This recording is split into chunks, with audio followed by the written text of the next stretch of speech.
Welcome everyone to today's seminar on psychiatry and sexuality. This seminar has been organised as part of a series of events celebrating the 180th anniversary of the Royal College of Psychiatrists.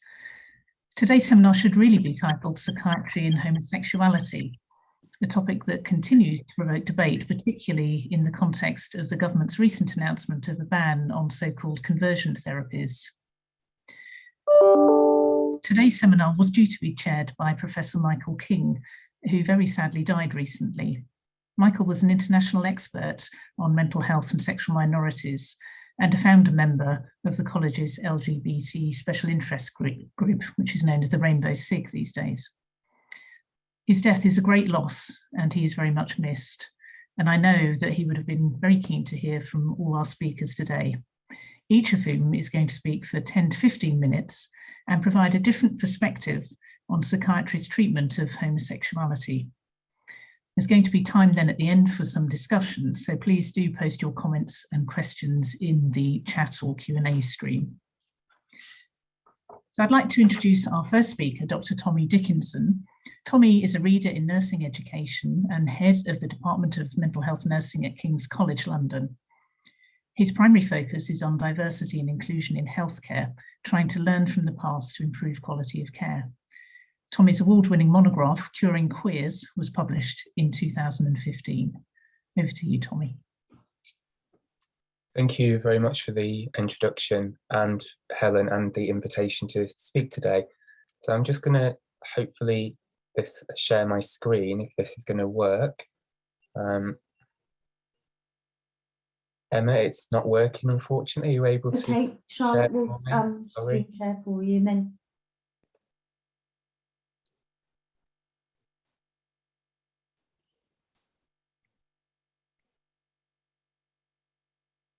Thanks very much for that. Okay, great. So I'll tell you when to move on to the next slide, Emma. So yeah, next slide, please. So yeah, so my talk today is going to be based on my book that Helen mentioned earlier, and this is predominantly based on medical treatments that we use to cure homosexuality, predominantly aversion therapy administered to men between 1935 and 1974. So why those dates? Well, 1935 is the year that the first official report on the use of aversion therapy, electrical aversion therapy, and I'll talk a bit more about that later, was that was used to cure homosexuality, was published in a medical journal. And 1974 is the year that the American Psychiatric Association removed homosexuality as a classification of mental disorder from the DSM.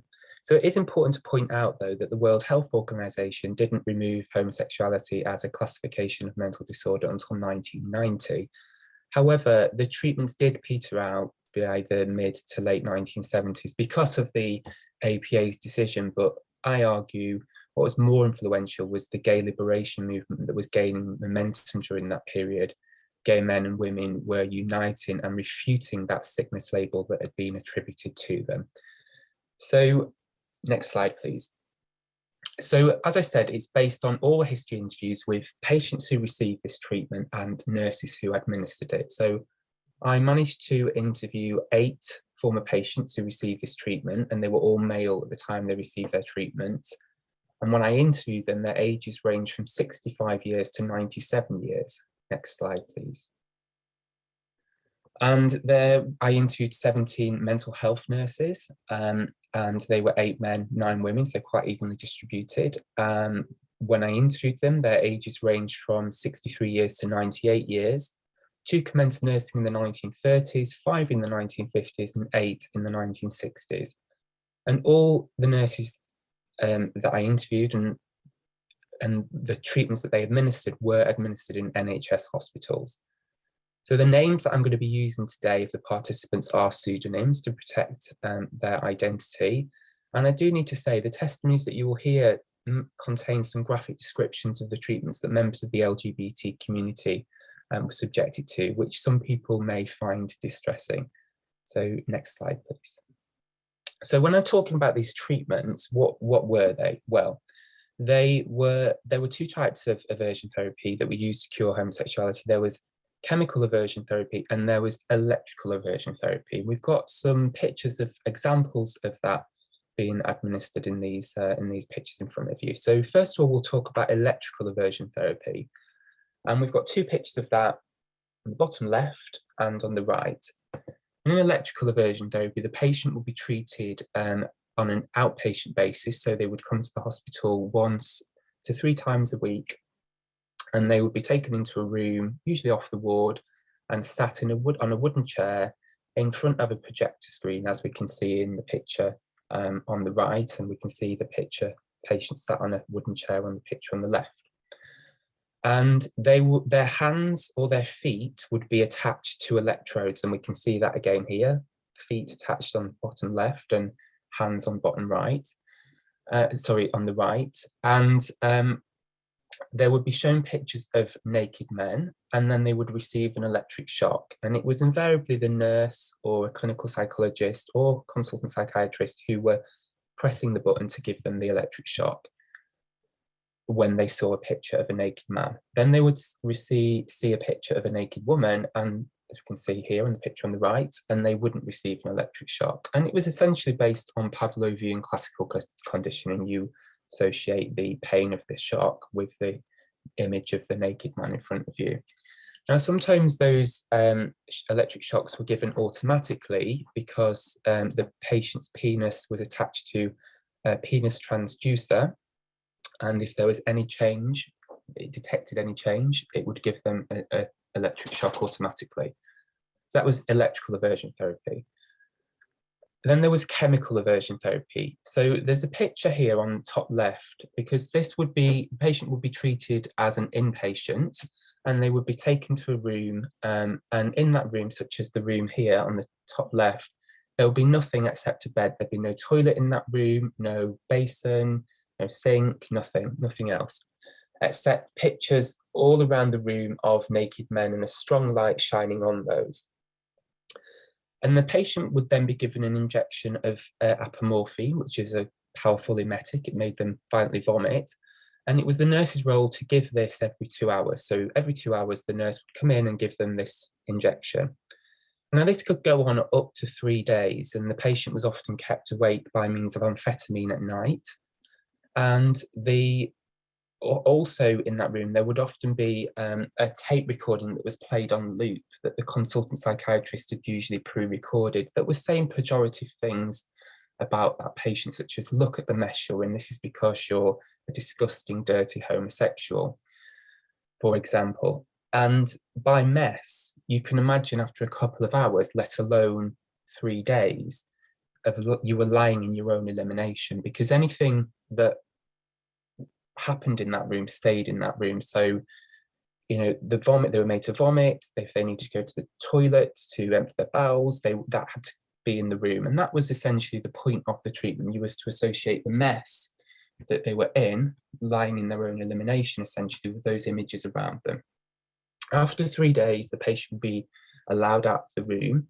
The nurses would clean the room and change the pictures to naked women.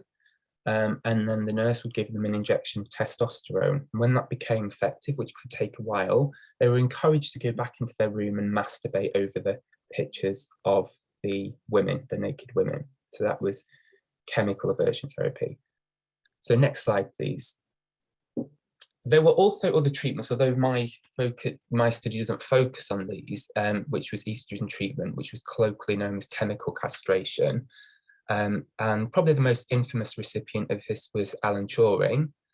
And then there was also social skills training, what was known as social skills training. And this involved the patient, once they had gone through the aversion therapy, they would spend time with the female nurses. And the aim of the treatment was to socialize the patient to spending time with women, so that once they were discharged, they would have the confidence and skill to be able to go on a date or ask women out when they were discharged. Now, the nurses colloquially referred to this as pretend dates with the patients. Now, there wasn't supposed to have any intimacy with each other or anything like that. I need to make that quite clear. However, it was often the youngest, most prettiest nurses who were assigned to this role. And I do go into a bit, quite a lot more of that in the book. So the main point that I want to get across, though, was that there were no general protocols or ethical guidelines for these treatment, and the treatment of choice was very experimental and usually based on the unilateral decision of the consultant psychiatrist, underpinned with no real firm evidence base. So what might happen in a hospital in Liverpool would be quite different to what might happen in London, for example. Next slide, please. So this is a reflection of Herbert received treatment in the 1960s. He received chemical aversion therapy, and this is his reflections on the treatment. So I'm going to quote now. "I can still taste the vile taste of stale sick in my mouth, and all I wanted to do was wash my mouth out with fresh water, but I wasn't even allowed that. I remember trying to sneak out of my room one night to get some fresh water, but the nurses caught me and literally threw me back in. I was not allowed out of the room for 3 days. I went to the toilet in the bed. I had no basin, no toilet facilities, nothing. I had to lie in my own feces, urine and vomit. I was in a terrible state." Next slide, please. So why were these treatments given? What were the motivations behind them? Well, the main motivation was the treatment was that the patients sought help and treatment of their own accord, usually via their GP, because of the turmoil they found themselves in, realizing that they were homosexual. There was a huge stigma around it at the time. We also need to remember that it was illegal in England and Wales until 1967. Places like Scotland, Northern Ireland, the Channel Islands, the Isle of Man, for example, would have to wait a lot longer, in some cases until the 1990s, before homosexuality was decriminalised. So patients were often given a choice of prison or hospital, and then they were referred through the courts. And also through unsupported family, police, social and media attitudes. Next slide, please. So we can see some examples of those media attitudes here. So on the right, we've got an article published in The Observer, How a Doctor Cured a Homosexual, and it was published by the medical correspondent of The Observer, and it was based on an article that was published in the British Medical Journal a few weeks earlier, that was essentially a case study article saying how it had been used to successfully cure a homosexual. And on the left, we can see a Sunday pictorial report, Twilight, meaning homosexual, not sure where they've got that from, men now they can be cured. And both these articles really did promote and advertise this treatment as a successful, effective treatment for curing homosexuality.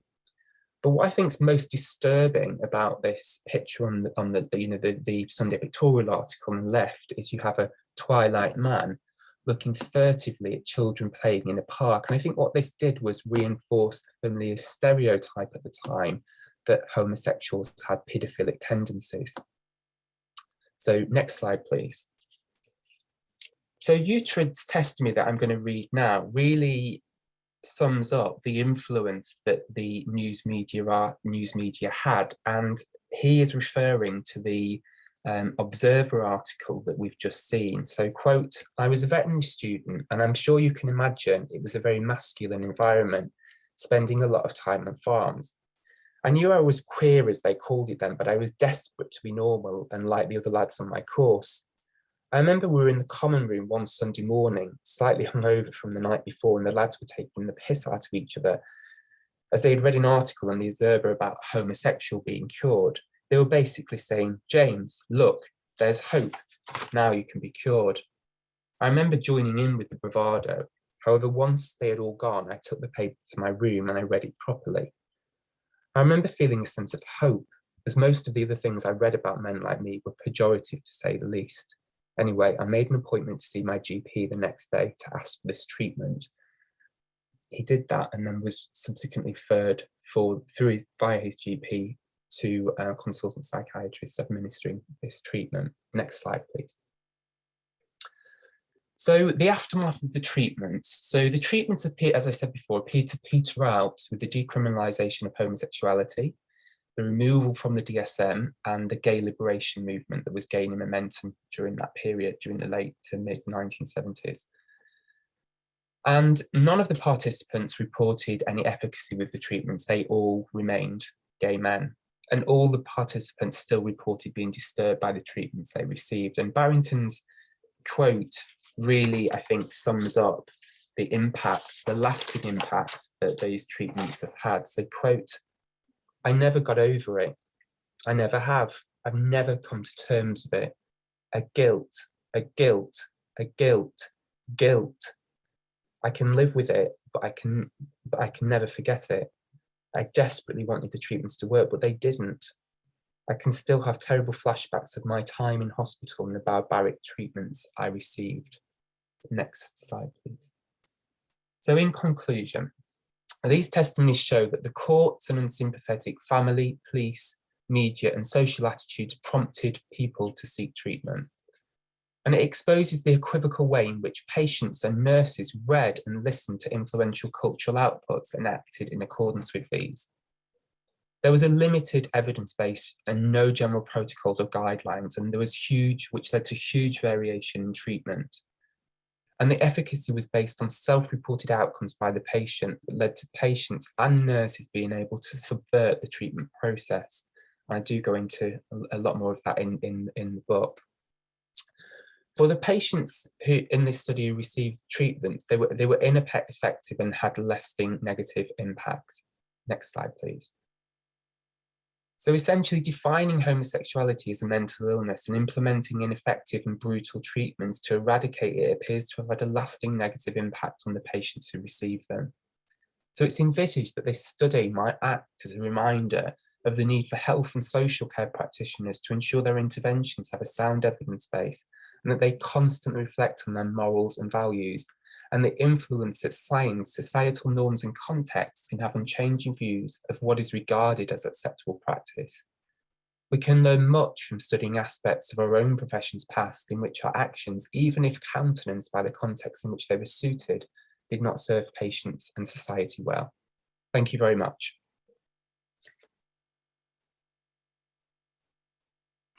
Thanks ever so much, Tommy. Listening to that, I'm thinking, goodness me, no wonder social skills therapy has got a bad name.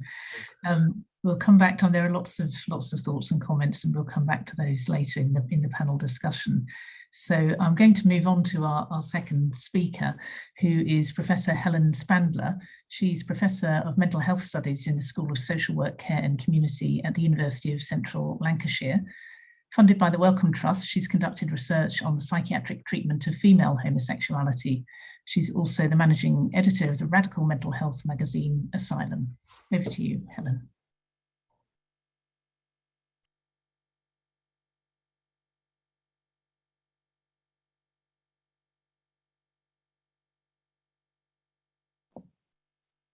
Hi, everybody. Sorry about that. Can you see my slides okay? Yes, we can see the slides. Great, thank you. Hi, everybody. It's a great pleasure and privilege to be here and to talk to people who've registered for this event, which feels really important. I think it was only until 2017 that the Royal College of Psychiatry actually officially apologised for aversion therapy and other treatments for homosexuality, which I think is an important kind of message to start on. I wanted to sort of talk really about women, what happened to women, and particularly women, lesbians and bisexual women in the mental health system. I used to work with Tommy, and I heard about his research and was very impressed by his research, but also wondered about whether women also received aversion therapy. So we managed to get a little bit of money from the Wellcome Trust to look into this issue. So that's what we did. Myself and Sarah Carr, a survivor researcher, who had experienced some form of therapeutic interventions to try and cure her sexuality. We researched this together, and we wanted to, as I say, to find out what the kind of history was and whether it was similar or different to men's experiences. So we did a kind of study first looking at the psychiatric and psychological literature on the subject, but it was very difficult to work out any women's experiences because homosexuality just meant homosexuality. It was very rarely prefixed with female. It just meant men. Transvestite as well also meant men. There wasn't an equivalent for women. So it's actually hard to find out information from records. And also it wasn't something that was seen as happening to women. I think most of the information that we had up to then was that it was primarily inflicted on gay men. So we did a bottom-up archive study. We looked at LGBT archives, LGBT anthologies, and as much literature as we could to sort of do a bottom-up investigation to find out women's own accounts. And we looked at three areas. One, the construction of women's sexuality, its treatment, and also resistance, both from professionals and from activists and within the LGBT movement too. And I want to focus this talk on issues around treatment. Not sure how to change my slide. Here we are. Okay, so the summary of the findings really in a nutshell. So firstly, homosexuality was seen as a sexual deviation. And sexual deviation meant mental disorder. So the contextual difference for women was that women's homosexuality was not criminalized, officially anyway, and maybe indirectly, but not directly. However, that didn't mean that women didn't receive treatments because it was considered a mental disorder. So we found records of some hospital records where people, including women, were hospitalized as their primary diagnosis was sexual deviation, which meant homosexuality. So it's pretty clear that women could be psychiatrized purely on the basis of their sexuality. Despite it being seen as a mental disorder, there was no standard treatment for it. However, women were subjected to various experimental treatments and therapies. We only found a very small number, but they are quite significant. So we found women being subjected to ECT, LSD, hypnotherapy, and all sorts of different kinds of therapies, including aversion therapy. And I want to say a little bit more about aversion therapy, partly to sort of complement what Tommy was saying earlier about what happened to men. And also in relation to the other treatments, it was actually hard to look in the literature to see what the treatments were being given for. So, for example, ECT might have been given for a woman who was lesbian, but who was incredibly distressed and disturbed, for possibly due to oppression, but maybe for other issues too. And it wasn't always clear whether the ECT was given to the woman because she was gay or as a result of the oppression that she felt for her sexuality. It was hard to tell. And that was the case for most kind of therapies.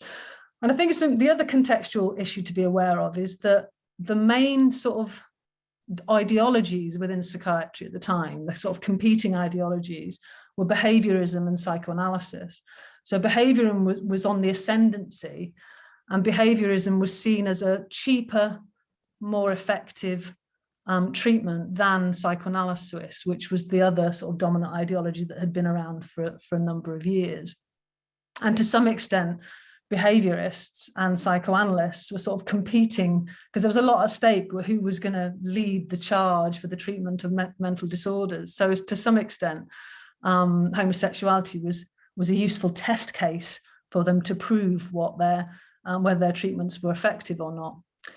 It's very hard to find out any information about what psychoanalysts do in their practice. It's a little bit easier to find out what aversion therapists do, because it's a lot clearer that with aversion therapy, it was clearly designed as a treatment for particular disorders, including homosexuality, as well as other things like obsessions, bedwetting, and fetishes and other things like that. So it's a lot clearer to know that aversion therapy was actually used as a treatment for homosexuality. So that's one of the reasons we wanted to focus on that.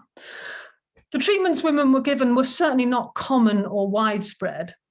We only found 10 examples in the archives of women who were subjected to aversion therapy, but they are still significant that women did suffer that indignity. But I think it's also worth noting there were many examples of professional resistance to the pathologization of sexuality. So we read every single issue of a lesbian magazine, and it was the first lesbian magazine in Britain, called Arena 3. And we read every single issue of that magazine. And there was very little negative experiences of psychiatry in the whole magazine. I mean, it was quite a niche magazine, quite a middle class magazine, but the examples that were given were often quite positive. So women writing in the magazine saying that they'd gone to their doctor because they were really disturbed about their sexuality, and the doctor said, well, you don't need medical treatment, you know, and it'd be better to accept your sexuality, kind of thing, and even pointed them in the direction of lesbian bars and clubs and stuff like that. So I think that's important to recognise, that it wasn't a wholesale assault on lesbian and gay people.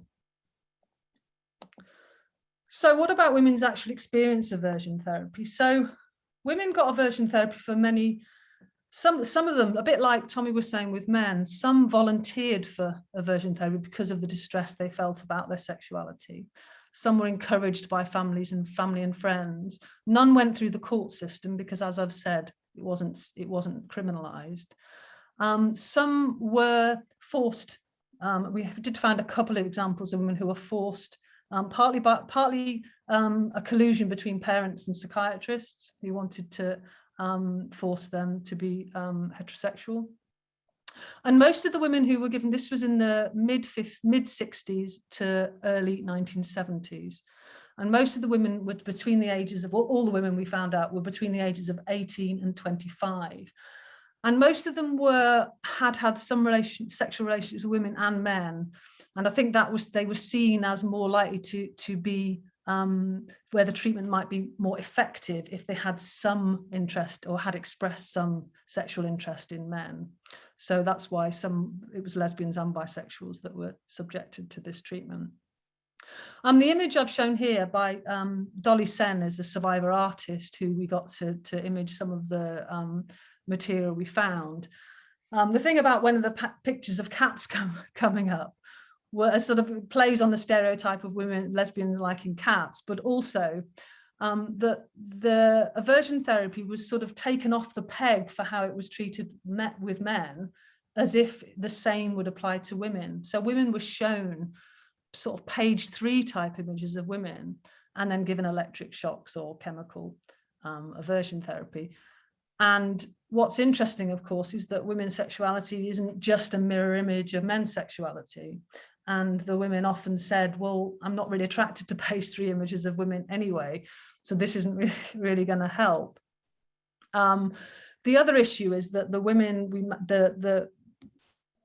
the success rate was recorded by, there's 2 examples of women being treated successfully with aversion therapy by the psychologists involved.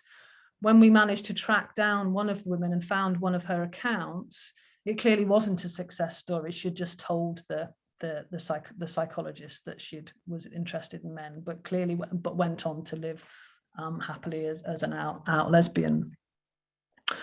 Okay, so I just want to, there's lots more I can say about this, but I don't want to take up too much time. So I just want to sort of draw out some lessons from this. So firstly, that the medical and psychiatric profession can both enact and or challenge societal prejudices. So they don't have to enact homophobic wider attitudes. They can actually challenge them. I think that's really important. And psychiatry has some history of both of those things. So it's important to emphasize both sides. Secondly, the sort of dangers of disciplinary turf wars. So this relates to the issue about psychoanalysis and behaviorism. So behaviorists have always been much better at demonstrating their effectiveness because they have clear outcomes, which can be clearly designed, and then the therapy can actually focus on that outcome. So it's a lot easier for behavior therapists and other types of therapy like that to demonstrate effectiveness. And the battle between sort of psychoanalysis and behaviorism was sort of fought over when homosexuality was used to fight over this. And actually, I think that, of course, did no service to LGBT people. And I think we need to be aware of that now, because there's lots of disciplinary turf wars going on where I think researchers and practitioners overemphasize the effectiveness of their techniques to prove that theirs is more effective than another competing technique. I think that's really important because that was clearly played out here. The other issue is the need to question, I think, the privileging of evidence and what is considered successful outcomes. Because if you looked at the research on this, it seemed to suggest that these practices were evidence-based. But of course, patients would lie to their therapists to say that it was effective. So that wasn't always helpful. And even if the treatments were effective, it wouldn't have made them right or ethical. The other issue is to be mindful of current practices. So obviously conversion therapy, so converting LGBT people into heterosexual or cisgendered or any other dominant gender or sexuality, that still happens. So I think we need to be aware of what lessons we can draw from that. And also, I think not to weaponize this kind of research which I think sometimes can happen around this, because we now got an emergence of important trans movement that is attempting to advance trans people's rights.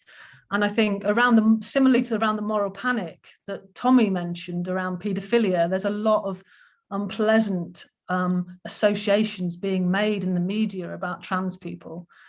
And I think that we need to be very careful about that agenda and that feeding into that.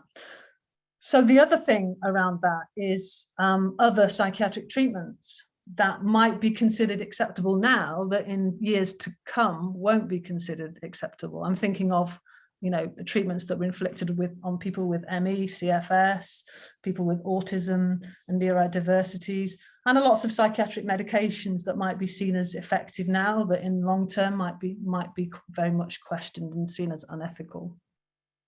So finally, really, and it's a bit similar to how Tommy ended his talk, was the need for a sort of truth and reconciliation approach. I think that we need to understand what happened to LGBT people in history. We know a little bit more from the research that myself and Tommy and other people have done on lesbian and gay people's experiences. We know a lot less really about what happened to bisexuals, trans people and other people with other gender and sexual expressions. And I think that's important that research continues, but also that we learn from these histories to try and prevent treatments like this continuing to happen, and that people are able to live their lives and choose the sexuality and gender that they wish. So I guess that I'll leave it there, and hopefully there'll be questions. I look forward to John's talk. Thank you for listening. Thank you, Helen. Fascinating stuff. There's so much in there, and the questions are piling in. So I'm sure we'll get back to some of those in the panel discussion as well. So our final speaker is Dr. John Bradley, who started his training as a psychiatrist in 1954 in the RAF and went on to work as a general adult psychiatrist for over 40 years, holding medical director posts in North London for 22 of those. Although John officially retired in 1995, he continued working in various expert roles until 2005. And he is going to speak to us about his personal experiences of treating homosexuality. Over to you, John. Right, thank you. I'm trying to, I think you have my face and I have yours. Good, well, yes. As Helen has said, I started my medical career in 1953. And in fact, I had my first job on Coronation Day. Not that isn't great. Anyway, but I soldiered on, very much aware both as a student and as a young doctor, that I two things which I thought would be wrong. Now, this, of course, is partly my personal experience of conversion therapy. I hasten to add that I did not go through conversion therapy myself, but after I left the Air Force, after 3 years, and obtaining the then DPM, which is the equivalent to the MRC Psych, I went to a psychoendocrine research unit. And while there, I was asked to give the aversion therapy form with apomorphine to a married man who had been, I think, the subject of some, well, shall we say, police involvement in trapping him into committing an offence in a public toilet. Anyway, he went to court, and my boss at that time, who in fact was a man called Walter Lindsay Newsatter, who actually had some fairly liberal views, although I never discussed the whole question of homosexuality with him. He said, "No, Bradley, you're just the chap to do this." He said, "I haven't any experience of it, but I'm sure that you can easily learn." So I read up a few papers on the subject, and we got this man in order to save him from going to prison for soliciting in a public toilet. Anyway, he came in. He was a man in his late 30s. He got married as a way of dealing with his homosexual feelings. My boss at that time had connections with the Home Office, and it was quite difficult to get hold of homoerotic literature. So he managed to get a file of pictures of nude males from the Home Office, and said I'd better have a look through them first to see if they were suitable. Well, I did as I was told, of course, as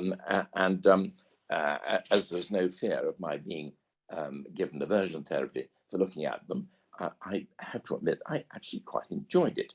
However, we then got down to the business of the horrible business, really revolting business, as you already heard from Tommy, of giving this treatment, so-called, to the poor man. And it is interesting that after 3 days of this appalling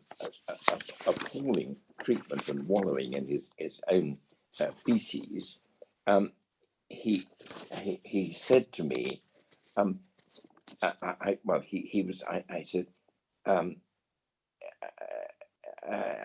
we carried out twice a day for 3 days, that was it. And I asked him, and he was dehydrated and exhausted, and I told me how he felt.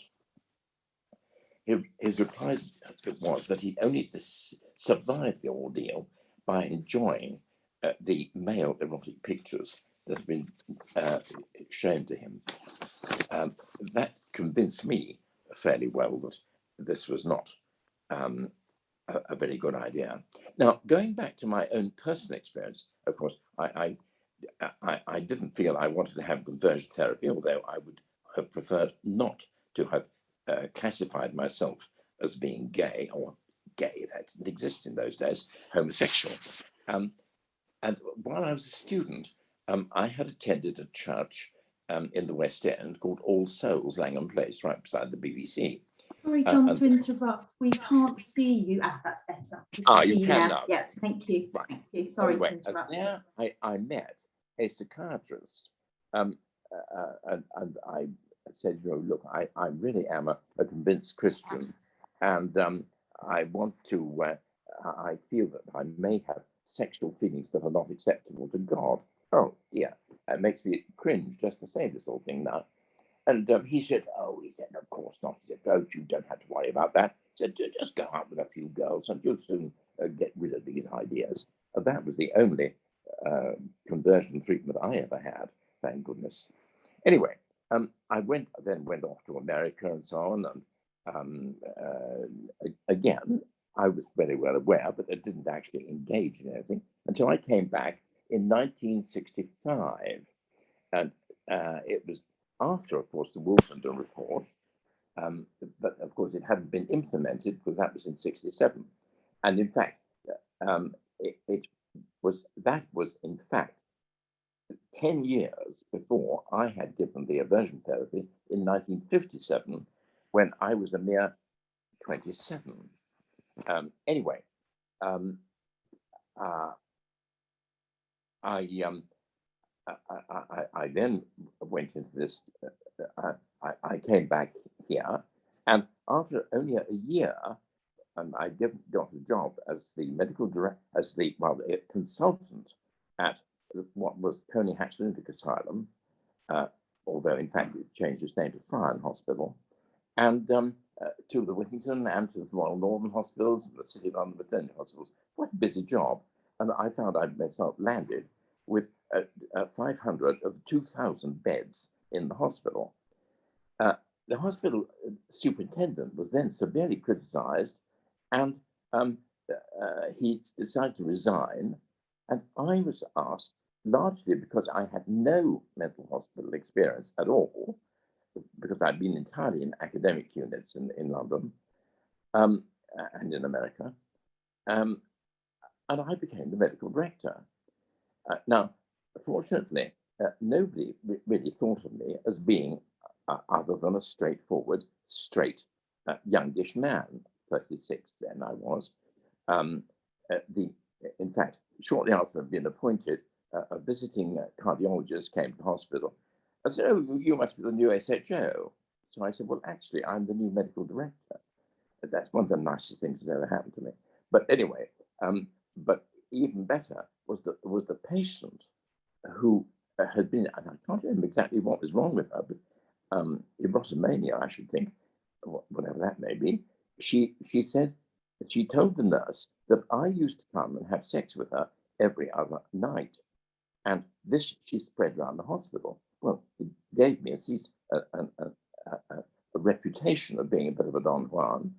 But unfortunately, this matter was not reported to the GMC, largely because the nurse asked her what happened on the intervening nights. And she said that she kept those, especially for the Duke of Edinburgh. So anyway, but as I say, I didn't have any sort of, I didn't have to come out, as you might say. And in fact, while I was there, I became really quite involved with an Australian registrar, and we decided to share a house together there. And then since then, of course, I have made a very close, partnership over a period of 39 years it is now. So, and it has never actually interfered with my life, despite the fact that I've had a number of relatively high-profile jobs, both in this country and in abroad, where I used to visit when I was the chairman of the Medical Protection Society. So here I am, still sort of more or less ticking along and writing my memoirs, and appalled that anyone ever thought that it was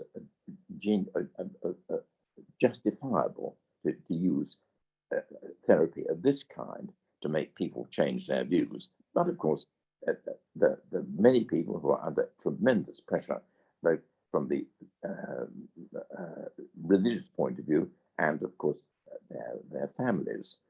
And of course, I was asked for a while to see some patients who were claiming against the Irish government. The Irish government asked me to see people who'd been in care in various children's homes in Ireland, largely because I was not Irish and not a Catholic. And they were trying to sue the government for the government's redress board. And in fact, I saw some 20-odd people, and of the men, most of them had been sexually abused by the monks or priests. And of the girls, there were occasional priests who would come in to the convents and do some kind of sexual hanky-panky. Anyway, that I think is enough of personal reminiscence that you want. So I'll of course be happy to answer any questions that come up. Thank you. Lovely, thank you very much indeed, John. Can I invite the other speakers to join the panel? And I've been looking at the questions and comments as we've been hearing from our three speakers. And I think in sort of organising them really into two main parts. So first of all, we're focusing still quite a lot on the questions that we're picking up on things specifically to do with aversion therapy. So the questions have been, for example, how did aversion therapy reconcile with the basic ethical concept of primum non nocere, first to do no harm? What was the success rate? Were there any deaths? Has anybody tried to sue anybody for being given aversion therapy? I don't know, Tommy or Helen or John, whether you know the answer to any of those questions. John, I know no evidence of any deaths at all. No. There was we found an account. We couldn't verify it, but there was an account in a gay newspaper about a young woman who was given aversion therapy in a hospital in the northeast, somewhere around Newcastle, who killed herself after having aversion therapy. It was a letter in a local gay newspaper. We couldn't find any more information about it, but yeah. So death by suicide. Any evidence? As a result of having, well, not as a result of, but she'd had aversion therapy, and the letter was it's hard to know. The letter seemed to attribute suicide to the aversion therapy. Tommy? Oh, I think that the incidence of depression following failure to find that the aversion therapy worked would frequently lead to depression, yes. And Tommy? Yeah, I was going to say that we know of at least one man who was given chemical aversion therapy in a military hospital who died. It was reported as he died while having the treatment of chemical aversion therapy, although the coroner's report didn't associate that with the death, as far as I know. But it was in a military hospital. And he was receiving chemical aversion therapy. So that's at least one reported case. And in terms of effectiveness, I think I said this or tried to say this in my talk, that when they were reported by the researchers who were also administering the aversion therapy, it was reported as successful. And I think that the lesson here is you can't really trust researchers, particularly when they're the ones delivering the treatment. Oh, well, I think you can trust researchers, but researchers should be delivering the intervention, I think I'd say. Well, I think as well that the positive outcomes of a lot of research maybe needs to be questioned sometimes. The positive, because of course, when the way that research is often skewed to positive outcomes, particularly when they're tied to particular models, which ties into the whole thing about what therapy is being promoted. And also, of course, you have to recognize here as well that people's careers and reputations were at stake. They wanted to develop and be part of a new model that was gonna then, when it was exported abroad to many other countries. Our models of aversion therapy were picked up in other countries. And I think researchers and clinicians wanted to make a name for themselves. They didn't realize that perhaps the name for themselves wouldn't be the one that they would have wanted. But I think on the other side of that, would it not be fair to say that they were operating within the context that Tommy's clearly described of a homophobic world, and people were coming to them desperate for help, to avoid arrest and imprisonment, desperate to have something that would stop them feeling the way that they did. So I don't think we can totally put all the blame on the psychiatrists, who are, of course, within a context. Well, and also it wasn't the it was psychologists that were administering the aversion therapy. They were the ones that developed the treatment. I mean, it had to be, as Tommy said, it had to be agreed by the consultant psychiatrist. But it was usually either psychologists or nurses that actually administered and developed these treatments. So, And could I add that there was a paper in 1962, which I'm sure Tommy is aware of, by a man called Basil James, who describes himself as a registrar. I have actually looked him up, and I see he's sadly died, but I think he must have been roughly the same sort of age as I was at the time, and he did a very enthusiastic single case of a patient who was completely transformed by aversion therapy from being a very active homosexual to being a completely satisfied heterosexual. But of course, we don't know how long the follow-up was and how much the patient was trying to please the therapist. And that article that John has just referred to then was the article that the medical correspondent of The Observer was reporting on. So the article, yeah, it's that article. Yeah, so yes. It was the article by Basil James on the one single case study. I think it's important to also point out, though, and I think, you know, it's important that Helen said about that treatments were self-report. So the efficacy of them was self-report, and many of the people that I interviewed said, look, I just came to the conclusion that if I wanted to get out, I needed to say it had worked.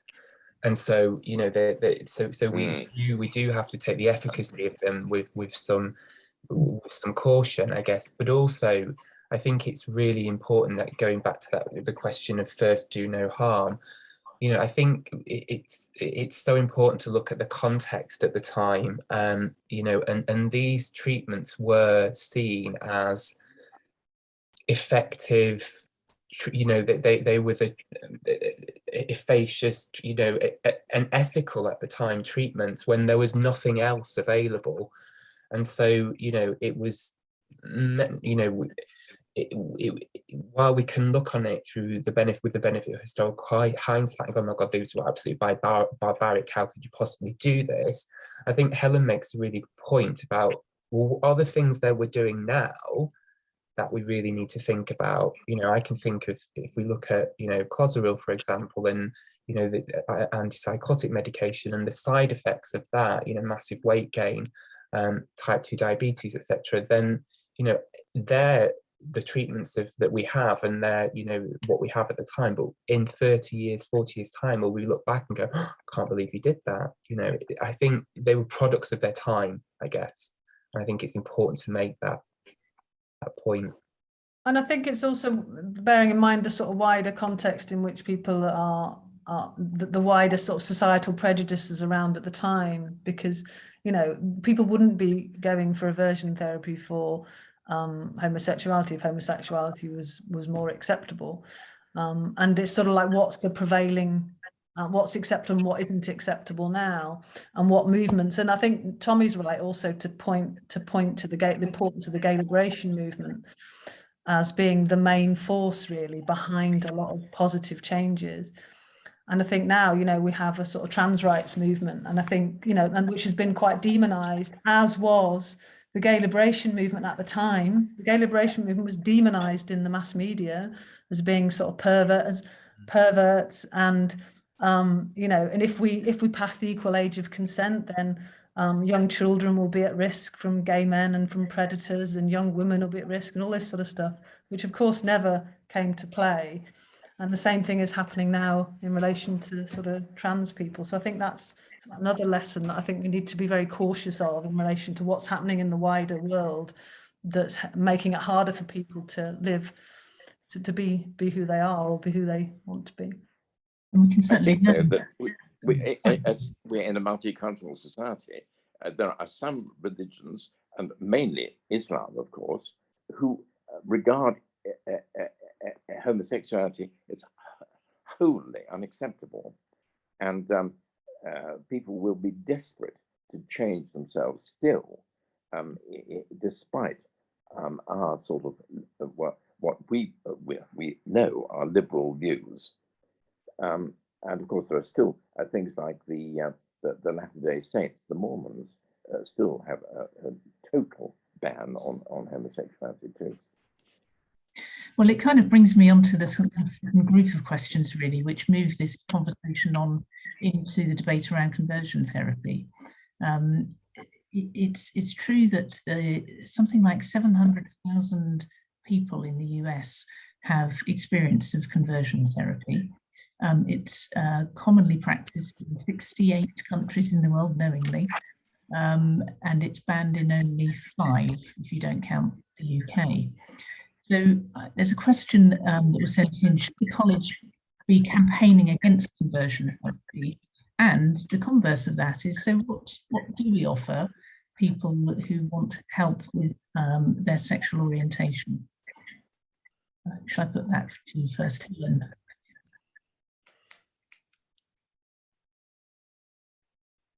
Who are you going to go? Yeah, yes, you. Oh, you said me, sorry, I missed that. Well, yeah, I think we should all be campaigning against conversion therapy, and conversion therapy of all sorts. So, you know, and that, you know, that includes, you know, and I would include in that actually things that, you know, try and treat people who are autistic or neurodiverse as well as people who are trans, people who are lesbian and gay, bisexual, anything that's seen as not acceptable in wider society, and that we're trying to treat and convert people back to what we consider to be normal. I think the psychiatry should be at the forefront of that, because it has a little bit of a checkered history that we have tried to highlight, that it is a mixed picture, but it is a checkered history. So I think if psychiatry can help to lead the way in terms of being against conversion therapy of all sorts. And how would you answer the counter to that? What about when someone comes to you desperate to change? Yeah, and I think that's I mean, you know, I think that, and this is where it becomes an issue around what is acceptable and what isn't acceptable. And I think that people need therapy, you know, would need support and a wider community of acceptance. And this is where it sometimes could be conflated with trans and gender dysphoria, that all people just need to accept their sex, that they need to accept that they're women or men and they're not trans or whatever. And I think that's where it gets a bit blurred then, because it's like, well, what we need to do is accept people's own understanding of themselves, and we need to promote the fact that it's okay to be lesbian, it's okay to be gay, it's okay to be bisexual, it's okay to be trans, and that's the affirmative kind of therapy we should be offering. And yeah, and I think that's the message we need to be conveying very, very clearly and very powerfully, I think. Any additional views to add to that, Tommy? No, I guess I completely agree with what Helen said, in that, you know, I think we should be doing as much campaigning as we can. Strongly support that. I think, you know, LGBT people coming to you desperate to change who they are, I think it's about offering support as much as possible, you know, signposting to support networks. But I think, you know, LGBT people often look for subtle signs that you're an ally. So, you know, if you're on a psychiatric ward, for example, you know, would you have your NHS rainbow badge or a lanyard? You know, on your notice board, does it have LGBT, you know, literature and things like that? I think, you know, it's subtle things often that LGBT people look for to know that they're in a safe space. Yeah. And, you know, I think that's really important as well, you know, so whether it be your waiting room, if you're in a, you know, a primary care, or your ward if you're in secondary care, I think, you know, that those things are really important. And John, would you like to add anything about conversion therapy and campaigning? Well, I think that obviously it is wrong. I think that certainly the chemical and the electrical aversion therapies, those sort of things, should be absolutely banned. It's very difficult to stop religious brainwashing, actually, and the expectations of families and the interpretation of the scriptures, you know, under Sharia law and all that sort of thing, which one wonders I mean, it is very, very difficult to get through. And if you're, I mean, I'm no longer, of course, a practicing psychiatrist, and I don't have to see people, but it can be very, very, I've known very difficult in the past to reassure people that their sexuality is something that they have no control over. But even then, of course, many religions will say, well, it's okay to be gay. I'm very aware that we are at time, and I'm slightly worried we're going to get cut off any second. So I want to take the opportunity to just thank everyone, our three speakers, for their fabulous presentations and reflections. Thank you all for your comments and questions. We will try and answer questions that have come in that we haven't been able to discuss in the panel time. So thank you all very, very much. And I'm sad to have to bring this to a close. Thank you. Thank you. Thank you.